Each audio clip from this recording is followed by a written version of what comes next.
উচ্চ মাধ্যমিকে ফিজিক্সে থার্ড সেমিস্টারে 35 নাম্বার তুমি কি করে তুলবে তার একটা কমপ্লিট রোড ম্যাপ, একটা স্টাডি প্ল্যানার তোমাদের দিতে যাচ্ছি।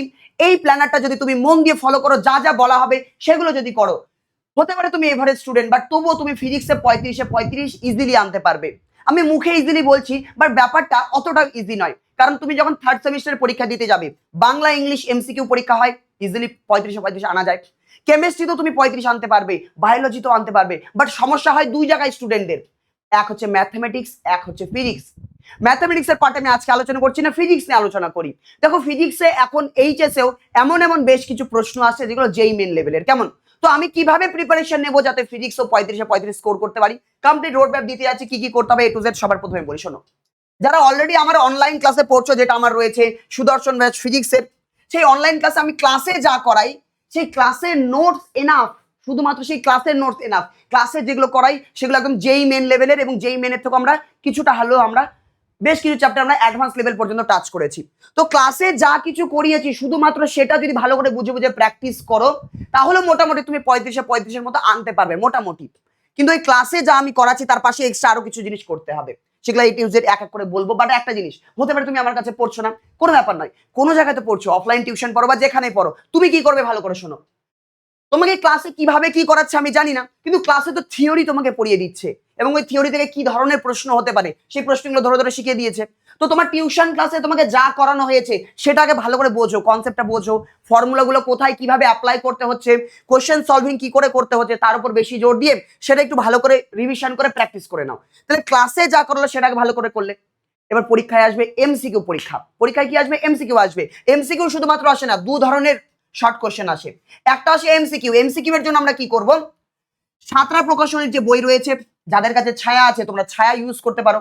সাঁতরা প্রকাশনী বা ছায়া প্রকাশনীর বইয়ের আমাদের যে বাংলা মিডিয়ামের বই রয়েছে, সেখানে টাইপ 1 এমসিকিউ সাঁতরাতে রয়েছে, ছায়াতে কনভেনশনাল টাইপ বলে রয়েছে। যত এমসিকিউ রয়েছে সবকটা এমসিকিউ, একটা বাদ দেওয়া যাবে না, প্রত্যেকটা এমসিকিউ ধরে ধরে প্র্যাকটিস করো। তাহলে ওই টাইপ 1 এমসিকিউতে যত রয়েছে, আমাদের ব্যাচে যারা রয়েছে, ব্যাচে আমরা শুরুর চ্যাপ্টারে তড়িৎ ক্ষেত্র পর্যন্ত ছায়া প্রকাশনী করিয়েছি, বাট বিভাগ থেকে আমরা সাঁতরা রেকর্ড দেওয়া আপলোড শুরু করব খুব শীঘ্রই, কাল পরশু থেকে হয়তো শুরু হয়ে যাবে। কেমন? তো সাঁতরার ভিডিওর, সাঁতরাতে যে টাইপ 1 এমসিকিউ রয়েছে সবকটা এমসিকিউ তোমাকে প্র্যাকটিস করতে হবে। তুমি যে টিউশনের মাস্টারের কাছে পড়ছো ওনার কাছে সলভ করিয়ে নাও, নিজেকে করো, আটকে গেলে করো, আর আমাদের ব্যাচে থাকলে তো আমরা ভিডিও সলিউশন দিয়ে দেবো। যে কোনো অঙ্কে আটকে যাবে সেই অঙ্কটা ওখান থেকে প্র্যাকটিস করে নিতে পারলে। প্রচুর এমসিকিউ রয়েছে এই বইটাতে, এত এমসিকিউ রয়েছে, সেটা অনেক, অত এমসিকিউ কেউ করতেই পারে না, তবুও ওই সব এমসিকিউ তোমাকে করতে হবে। কেমন? ভয় পেলে চলবে না, সব এমসিকিউ তুমি করে নিলে। আচ্ছা, পরীক্ষাতে শুধু এমসিকিউ আসবে না, পরীক্ষায় কি আসবে? ছক মেলাতে দেবে, বলবে স্তম্ভ মেলাও, শূন্যস্থান পূরণ করো, বিবৃতি ব্যাখ্যার প্রশ্ন আসবে। এই ধরনের থিওরিটিক্যাল প্রশ্নের জন্য আমরা কি করব, সাঁতরা প্রকাশনের ওই বইতেই টাইপ 3 বলে একটা পার্ট রয়েছে। যাদের কাছে বই নেই তাদের জন্য আমরা একটা হোমওয়ার্ক কোশ্চেন প্র্যাকটিসের পিডিএফ সেট দেবো, দেওয়া শুরু করেছি। কেমন? তো হয় তোমার কাছে বই থাকলে তুমি টাইপ 3 বই থেকে ওটা সলভ করে নেবে, এটা তোমার নিজের জন্য। ক্লাসে করানো হয়েছে, বাট থিওরি যেটুকু তুমি জানো তার উপর ভিত্তি করে এগুলোর উত্তর তো বইয়ে দেওয়াই থাকে। এই টাইপ 3 এই পুরোটা তুমি নিজে থেকে সলভ করবে, কোনোটা যদি না পারো সেটা দাগ দিয়ে রাখবে, আমরা ডাউট ক্লাস পরে নেব, সেই ডাউট ক্লাসের মাধ্যমে যেগুলো পারোনি সেগুলো সলভ করিয়ে দেবো। তো হয় বই থেকে করো, নাহলে আমরা কোশ্চেন প্র্যাকটিস সেট দেবো একটা ওই ধরনের, তো ওটা সলভ করবে। গেল। তাহলে এমসিকিউ যেটা পরীক্ষা আসবে হয়ে গেল, বিবৃতি ব্যাখ্যা, শূন্যস্থান, ছক মেলা, সেটা এখান থেকে হয়ে গেল প্র্যাকটিস। ব্যাস, এটা enough. Class notes, first of all class notes আর এগুলো করে নিলে এনাফ, তুমি যেখান থেকে পড়ো না কেন।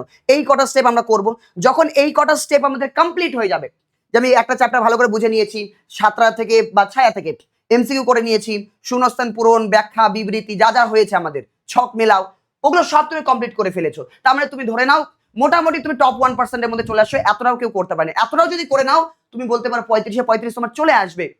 তবুও পরীক্ষার আগে, পরীক্ষার 1 মাস আগে যদি চাও গোটা বইটিকে রিভিশন করব, আরো একটা জিনিস তুমি অ্যাড অন করতে পারো, যে কি? আচ্ছা, প্রতি বছর বিভিন্ন স্কুলে কি ধরনের প্রশ্ন আসে, বা গত বছরগুলোতে এইচএসএ কি কি প্রশ্ন এসে গিয়েছে, সেই কমপ্লিট পিওয়াইকিউ এর একটা সলিউশন যদি করতে যাও, তার জন্য আমাদের কাছে একটা বেস্ট বই রয়েছে, রায় মার্টিন প্রশ্ন বিচিত্রা বের হয়। আর নাহলে অনেকের কাছে 60 বলে একটা এমসিকিউ এর বই রয়েছে রায় মার্টিনের, যেটা ডাইরেক্ট পাওয়া যায় না, একই জিনিস, এটার এটা একই জিনিস রয়েছে। তো প্রশ্ন বিচিত্রা থাকলে প্রশ্ন বিচিত্রা কিংবা রায় মার্টিন 60 এগুলোতে প্রত্যেকটা চ্যাপ্টার থেকে আজ অব্দি বিভিন্ন স্কুলে বিভিন্ন প্রতি বছর এইচএসএ মডেল সেট যা কিছু রয়েছে, মানে মক টেস্ট, বিভিন্ন স্কুলে মক টেস্ট বলতে কি বলে ওটাকে, পর্ষদ থেকে মডেল সেট বিভিন্ন রকম দেয়। তো যত ধরনের প্রশ্ন পর্ষদ থেকে করেছে, বিভিন্ন স্কুলে করেছে, এইচএসে এসে যে সব প্রশ্ন ওই প্রশ্ন বিচিত্রার মধ্যে থাকে, চ্যাপ্টার ওয়াইজ প্রশ্নের সম্ভার থাকে, ওই যত এমসিকিউ যত প্রশ্ন রয়েছে ওই কমপ্লিট থেকে সলিউশন করে নাও। এই কটা যদি করে নাও দেখবে পরীক্ষার হলে গিয়ে এমন কোনো প্রশ্ন পাবে না যেটা মনে হবে আনকমন, সবই কমন লাগবে। এবার এখানে একটা ব্যাপার রয়েছে, বেশ কিছু অঙ্ক রয়েছে যেগুলো অনেক শর্টকাট টেকনিকে করা যায়, কেমন বেশ কিছু অঙ্ক রয়েছে যেগুলো অনেক বড় পদ্ধতি রয়েছে, যেগুলো আমাদের এই যে বইগুলো হয় সাতরা ছায়, এই বইগুলোতে দেখবে অনেক অঙ্ক অনেক বড় বড় করে দেওয়া থাকে, সেগুলো আমরা শর্টকাটে করতে পারি। তো এই শর্টকাট টেকনিকগুলো তুমি কখন জানতে পারবে? যখন তুমি জেইর জন্য ক্লাস করবে, নিট লেভেলে যখন পড়াশোনা করবে, ওই টেকনিকগুলো তুমি তখন জানতে পারবে। তো যেখান থেকে পড়ছো না কেন এই সমস্ত জিনিসগুলো সলভ করবে। আর যদি আমাদের ব্যাচে না পড়ে থাকো, তোমার যদি ইচ্ছে হয় যে আমি দাদা যেখানে পড়ছি সেখানে এত কিছু করানো হয় না বা এগুলো করানো হচ্ছে না, শুধুমাত্র বই পড়ানো হচ্ছে, পড়ে দিয়ে দাগিয়ে দিকে চলে যাওয়া হচ্ছে, তাহলে তো তুমি পরীক্ষার কোশ্চেন কি করে সলভ করবে? যদি অলরেডি সব ধরনের কোশ্চেন তোমার প্র্যাকটিস করা থাকে পরীক্ষার আগে, পরীক্ষার হলে গিয়ে নতুন কিছু মনে হবে না, তো ব্যাপারটা ইজি হয়ে যাবে নাম্বার তোলার ক্ষেত্রে, কেমন? তো তুমি যদি চাও আমাদের ব্যাচে যুক্ত হতে, আমাদের ব্যাচের নাম ফিজিক্স সুদর্শন ব্যাচ, যেখানে স্কুলের জন্য পড়ানো হয়, জেই আর নিটের জন্য পড়ানো হয়। ব্যাচের প্রাইস খুবই কম রয়েছে, 799 রয়েছে। একবার পেমেন্ট করলে থার্ড সেমিস্টারের সম্পূর্ণ প্রস্তুতি তুমি করতে পারবে, ক্লাসও করতে পারবে। সাতরা টাইপ 1 এর এমসিকিউ এর ভিডিও সলিউশন এটা প্রোভাইড করা হয়, প্র্যাকটিসের জন্য আরেকটা সেট প্রোভাইড করা হয়, আর এই প্রশ্ন বিচিত্রা বা 60-60 দুটোর মধ্যে যে কোনো একটা আমরা করাবো। এখনো শুরু করিনি আমরা এই জিনিসটা, এখনো শুরু করিনি। এটা হয়তো আমরা পরীক্ষার 1 মাস আগে আগস্ট মাসে শুরু করতে পারি বা এখনো শুরু করতে পারি, ঠিক নেই, দেখা যাক আমরা কখন এটা শুরু করছি। তো আমাদের ব্যাচে এই জিনিসগুলো করানো হবে।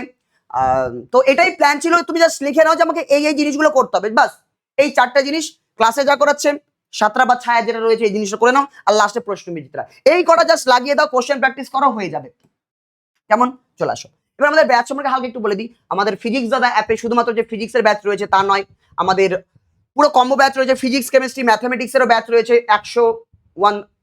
1999 রুপিসে তুমি পুরো ফিজিক্স কেমিস্ট্রি ম্যাথ তিনটেই পড়তে পারবে এইচএস এর জন্য থার্ড সেমিস্টারে। মানে আরো ব্যাচ রয়েছে আমাদের, ফিজিক্স কেমিস্ট্রি বায়োলজিরও রয়েছে, কেমন? আমরা শুধু স্কুলের জন্য নয়, স্কুল থেকে নিট যেই লেভেলেও কোশ্চেন করাই প্রচুর। অলরেডি কেমিস্ট্রি সিলেবাস আমাদের শেষ হয়ে গিয়েছে, মানে প্রায় শেষ হয়ে গেছে, 3 মাস হতে চললো, প্রায় শেষ। এখন স্যার খালি কোশ্চেন প্র্যাকটিস করাবে। তো অলরেডি তুমি যেখানে পড়ছো ওখান থেকে যদি হয়ে যায় সলভ করো। যদি চাও আমাদের ব্যাচে যুক্ত হতে, প্রত্যেকটা সাবজেক্ট আমাদের ব্যাচ রয়েছে, তাহলে গুগল প্লে স্টোর থেকে ফিজিক্স দাদা অ্যাপটা ডাউনলোড করতে পারো। ডাউনলোড করে নিয়ে তুমি সেখানে গিয়ে ডাউনলোড করে নিজের নাম দিয়ে তুমি যদি লগ ইন করো, এরকম ইন্টারফেস খুলে যাবে ফোন নাম্বার দিয়ে। ক্লাস 12 সুদর্শন ব্যাচে চলে যাবে, টাচ করলে আমাদের ব্যাচগুলো চলে আসবে। কম্বো ব্যাচও নিতে পারো বা কোনো একটা ইন্ডিভিজুয়াল সাবজেক্টে ব্যাচ নিলেও নিতে পারো। বাকি যদি কোনো অসুবিধা হয় তাহলে আমাদের হেল্পলাইন নাম্বার রয়েছে, এই নাম্বারে তুমি হোয়াটসঅ্যাপ করতে পারো যে দাদা তোমাদের ব্যাচে যুক্ত হতে চাই। দেখো, যদি তোমার মনে হয় আমরা যা যা করাচ্ছি তোমাদের প্রয়োজন, তুমি যুক্ত হতে পারো। আমাদের ব্যাচে 7 দিনের রিফান্ড পলিসি থাকে।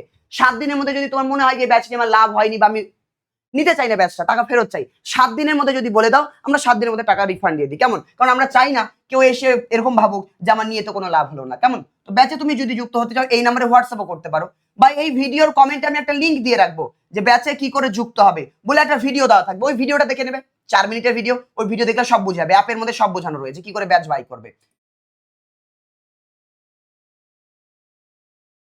বা এই হোয়াটসঅ্যাপ নাম্বারে তুমি মেসেজ করে দিতে পারো, কেমন? তো আজকের রোড ম্যাপ এটাই ছিল আমাদের। এইচএসে কি করে তুমি ফিজিক্সে 35-35 আনবে, আনতে গেলে তো প্র্যাকটিস করতে হবে, প্রচুর কোশ্চেন প্র্যাকটিসে বেশি জোর দিতে হবে। তো এই জিনিসগুলো করবে, কেমন? আমরা ব্যাচের মধ্যে এটা আমাদের দেখবে, দেখো আমি বলতে গেলে এক একটা চ্যাপ্টারে অনেক বেশি করে ক্লাস আসে আমাদের। কেন বেশি করে ক্লাস আসে? কারণ কোশ্চেন প্র্যাকটিসটা আমরা অনেক বেশি করে করাই, কেমন? শুধু যদি থিওরি পড়ি অল্প কটা কোশ্চেন করাতাম, আমাদের হয়তো সিলেবাস তাড়াতাড়ি এগোতো। আমাদের সিলেবাস খুব একটা বেশি আগায়নি, কিন্তু জুলাই মাসের মধ্যে আমরা সিলেবাস শেষ করে দেবো। চাইলে 3 মাসের মধ্যে শেষ করানো যেত, বাট আমরা যেহেতু প্রত্যেকটা ক্লাসে অনেক বেশি কোশ্চেন প্র্যাকটিস করাচ্ছি, প্রায় সব টাইপের কোশ্চেন করিয়ে দিচ্ছি, সেই জন্য আমাদের ক্লাসটা একটু ধীরে ধীরে চলছে। তো তোমার যদি মনে হয় এত দেরিতে ব্যাচে জয়েন হলে কি লাভ হবে, অবশ্যই লাভ হবে। খুব একটা দূর আমরা এগোইনি, আমাদের ধারকত্ব চলছে, এখন এটা প্রায় শেষ হয়ে যাবে, আর তারপরে আমরা তারপরে চ্যাপ্টারগুলো শুরু করবো। মানে কেবল ফার্স্ট ইউনিট চলছে, আমাদের স্টাডি প্ল্যানার বানানো রয়েছে, ওই প্ল্যানার অনুযায়ী জুলাইয়ের মধ্যে আমরা সিলেবাস শেষ করবো, এবং জুলাইয়ের মধ্যে আমাদের এই টোটাল জিনিসটা কমপ্লিট হয়ে যাবে। আগস্ট মাসে প্রশ্ন বিচিত্রা করে নেব, রিভিশন হয়ে যাবে, কেমন? এইভাবে আমাদের চলছে। তো চলো দেখা হচ্ছে পরের ভিডিওতে। বাকি সাবজেক্টেরও যদি রোড ম্যাপের ভিডিও দরকার হয় তাহলে সেগুলো আমাকে কমেন্টে জানাও, স্যারদের আমি বলবো, তাহলে বাকি স্যারগুলো তোমাদের বানিয়ে দেবে একটা, যে কি কি করতে হবে। অ্যাকচুয়ালি একটা মাথার মধ্যে একটা রোড ম্যাপ থাকা দরকার না, যে আমাকে প্রথমে এইটা করতে হবে, তারপরে এটা, তারপরে এটা। তো ওটাই দিয়ে দিলাম, দেখা হচ্ছে পরের ভিডিওতে, ততক্ষণ পর্যন্ত টাটা। আর পড়াশোনা করতে থাকো, কেমন? ফাঁকি মেরো না, টাইম নেই বেশি পরীক্ষার জন্য, তো বেশি কথা বলছি না, টাটা।